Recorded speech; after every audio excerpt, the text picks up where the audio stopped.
গাজীপুরে তারেক রহমান আরো একটি মামলায় খালাস।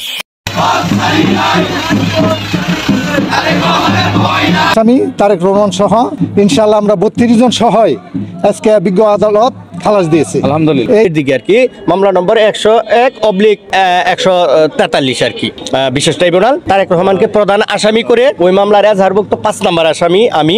গাজীপুরের জয়দেবপুর থানা পুলিশের করা একটি বিস্ফোরক মামলায় বিএনপির ভারপ্রাপ্ত চেয়ারম্যান তারেক রহমান সহ 32 জনকে অব্যাহতি দিয়েছে আদালত। আজ রোববার জেলা ও দায়রা জজ দ্বিতীয় আদালতে বিশেষ ট্রাইব্যুনাল 3 গাজীপুরের বিচারক মোহাম্মদ বাহাউদ্দিন কাজী এই আদেশ দেন। আদালত সূত্রে জানা গেছে, গাজীপুর সদর উপজেলা তৎকালীন হোতাপাড়া পুলিশ ফাঁড়ির তত্ত্বাধীন মণিপুর খাসপাড়া এলাকায় 2015 সালের জানুয়ারি মাসে একটি পার্কিং করা বাসে পেট্রোল ঢেলে আগুন দেওয়া হয়। ওই বাসে আগুন ধরিয়ে দেওয়ার ঘোষণা মোতালেব মেম্বারকে প্রধান আসামি করে 18 জনের নাম উল্লেখ সহ অজ্ঞাত পরিচয় আরো 40 থেকে 45 জনের বিরুদ্ধে জয়দেবপুর থানা এসআই দিলীপ চন্দ্র সরকার মামলা করে। পরে একই বছরের আগস্টে এসআই এমদাদুল হক তদন্ত করে বিএনপির ভারপ্রাপ্ত চেয়ারম্যান তারেক রহমান এবং সাবেক মেয়র ও প্রতিমন্ত্রী মৃত অধ্যাপক এম এ মান্নানের ছেলে মঞ্জুরুল করিমকে সংযুক্ত করে 32 জনের নামে আদালতে অভিযোগপত্র দাখিল করে। দীর্ঘ শুনানি শেষে মামলাটি মিথ্যা প্রমাণিত হওয়ার রোববার আসামিদের ওই মামলা থেকে অব্যাহতি দেওয়া হয়। আদালতের শুনানিকালে রাষ্ট্রপক্ষের কোনো আইনজীবী উপস্থিত ছিলেন না এবং বিবাদী পক্ষের আইনজীবী ছিলেন মোহাম্মদ শহীদুজ্জামান, মেহেদী হাসান,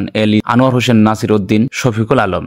এদিকে এর আগে 2014 সালে শেখ মুজিবুর রহমানকে নিয়ে মন্তব্য করার অভিযোগে এনে তারেক রহমানের বিরুদ্ধে গাজীপুর মহানগর ছাত্রলীগের তৎকালীন সাধারণ সম্পাদক তৌহিদুল ইসলামের করা মামলা থেকে গত বুধবার অতিরিক্ত চিফ মেট্রোপলিটন ম্যাজিস্ট্রেট আদালত 1-এর বিচারক পাবেল সুইট তারেক রহমান সহ 7 জনকে মানহানি মামলা থেকে খালাস দেন। তো সুপ্রিয় দর্শক, তারেক রহমানের এই মামলা থেকে খালাস পাওয়ায় আপনার বক্তব্য কি তা অবশ্যই কমেন্ট বক্সে জানান।